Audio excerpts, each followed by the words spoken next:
औज़ु बिल्लाहि मिनश शैतानिर रजीम, बिस्मिल्लाहिर रहमानिर रहीम। रोज़मर्रा की ज़िंदगी में आप अपने घर से निकलते हैं और फैमिली के साथ भी निकलते हैं, और अक्सर ऐसा होता है कि आप गहमा गहमी में, जल्दबाजी में गाड़ी को टक्कर भी मार देते हैं, और ऐसी नाखुशगवार वाक़यात, नागहानी वाक़यात भी पेश आ जाते हैं।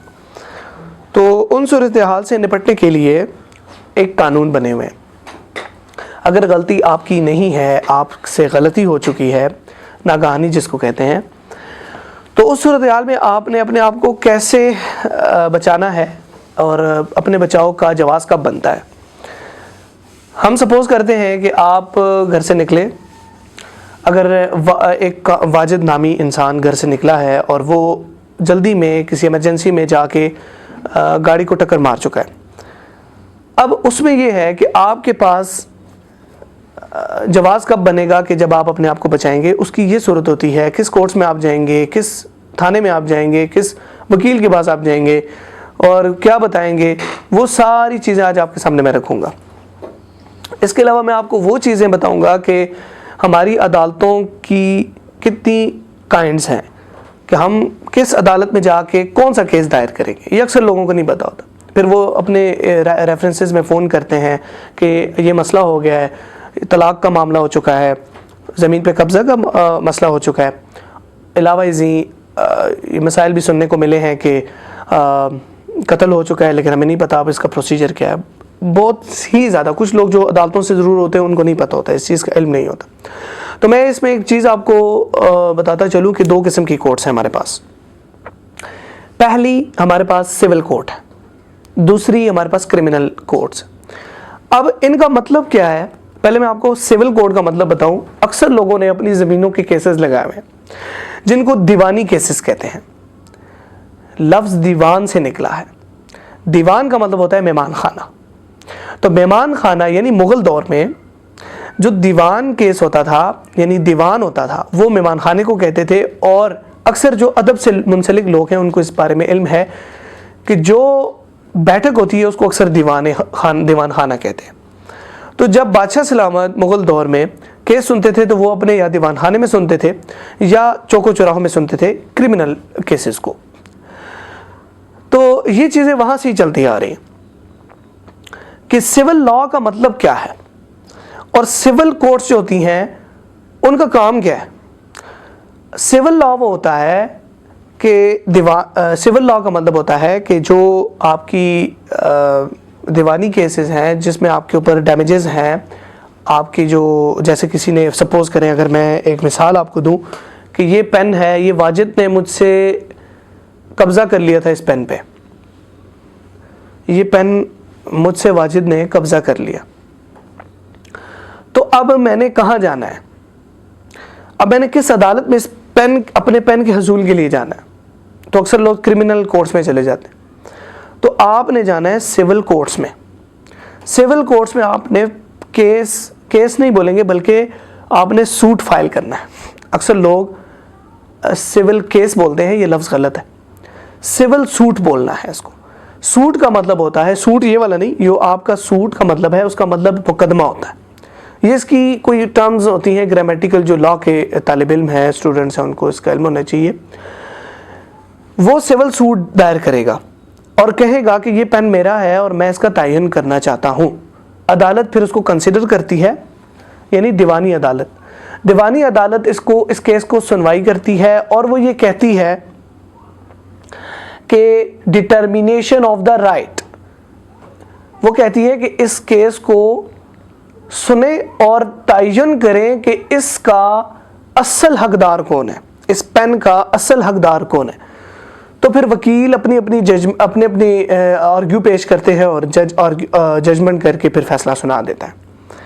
अब इसी तरह आपको मैं एक और मिसाल दूं कि अगर किसी का ज़मीन पे कब्ज़ा हो चुका है, अब आपकी ज़मीन पे कब्ज़ा तो हो चुका है, लेकिन आपको इस बात का इल्म होना चाहिए कि आपने ये वाला केस किस कोर्ट्स में जाके दायर करना है। कहीं ऐसा तो नहीं कि आप क्रिमिनल प्रोसीजर में चले जाएं, क्रिमिनल कोर्ट्स में चले जाएं। अब मैंने आपको क्रिमिनल के बारे में इल्म नहीं दिया कि क्रिमिनल फौजदार से निकला हुआ है, फौजदारी कानून जिसको कहते हैं।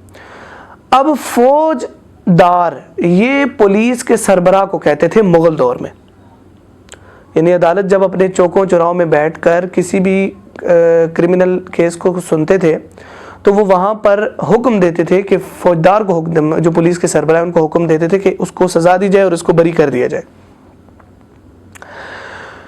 اب اسی طرح جب آپ کے مکان پہ قبضہ ہو جاتا ہے تو آپ کے مکان کے قبضے میں جس نے قبضہ کیا ہے اس کے خلاف آپ سول کورٹس میں جائیں گے تو آپ کو مکان کا قبضہ مل جائے گا. لیکن اگر آپ کرمنل کورٹ میں جائیں گے تو آپ کو قبضہ نہیں ملے گا بلکہ اس کو سزا ملے گی. یہ دو الگ الگ چیزیں ہیں. اکثر لوگ غلط جگہ پہ چلے جاتے ہیں. جس جگہ پہ جاتے ہیں اس قسم کی آپ کے کیس کی سنوائی ہوتی ہے. تو کیس کو فائل کرنے سے پہلے آپ نے کیس کی نوعیت کو سمجھنا ہے کہ یہ کس عدالت میں جا کے اس کا حل نکلے گا اور ہم کس عدالت میں جائیں گے تو وہاں پہ کس قسم کی چیزیں ہمیں ملیں گی. جیسے میں اب لائبلٹی کی بات کروں، سول کورٹس میں آپ جائیں گے تو آپ کو آپ کے کانٹریکٹ کیسز، جو لوگوں کے آپس میں پراپرٹی کے مقدمات ہوتے ہیں، پیسوں کے مقدمات ہوتے ہیں، ڈیمیجز ہوتے ہیں. اب میں ایک چیز آپ کو بڑی معلومات والی بتاؤں کہ اکثر لوگ، آپ نے دیکھا ہوگا ڈیمیجز لفظ استعمال ہوتا ہے. ڈیمیج کا مطلب ہوتا ہے نقصان. لیکن لا کی جو لٹریچر ہے، لا کا جو ورڈنگ ہے، جو اس کا کانٹیکسچل میننگ اور ہوتا ہے اور اس کا جو لغوی معنی ہے وہ اور ہوتا ہے. اب ڈیمیجز کا مطلب یہاں پر ہرگز یہ نہیں ہے نقصانات نہیں، یہاں پر یہ کمپنسیٹ ہے یا جس کو ہم معاوضہ کہہ سکتے ہیں. یعنی عدالت آپ کو اس کے بدلے میں معاوضہ دے گی. سول کورٹس میں آپ کا زمین کا قبضے کا کیس سنا، اگر وہ ثابت ہو چکا کہ واقعی قبضہ ہوا ہے تو اس میں آپ کو آپ کے معاوضہ مل چکا ہوگا.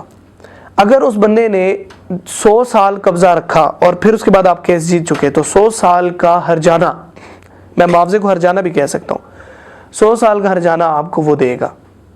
لیکن یہ سول کورٹس میں اپلائی کرنے کے بعد ہوگا. سول سوٹ اپلائی کرنے کے بعد آپ کو ڈیمیجز ریٹرن ہوں گے، ڈیمیجز ملیں گے. اسی طرح آپ کی جو کرمنل پروسیجر ہے یا کرمنل کورٹس ہے یا جو فوجداری قانون ہے، اس میں یہ بات ذہن میں رکھیے گا کہ اگر کامران نے واجد کو قتل کر دیا تو پولیس کامران کو اٹھا کے لے کے چلی جائے گی اور پبلک پروسیکیوٹر جو ہے وہ اس کو پروسیس کرے گا اور دفعہ 302 لگ جائے گی. اگر واجد کے گھر والوں نے، اب کامران نے قتل کیا اور واجد کے گھر والوں نے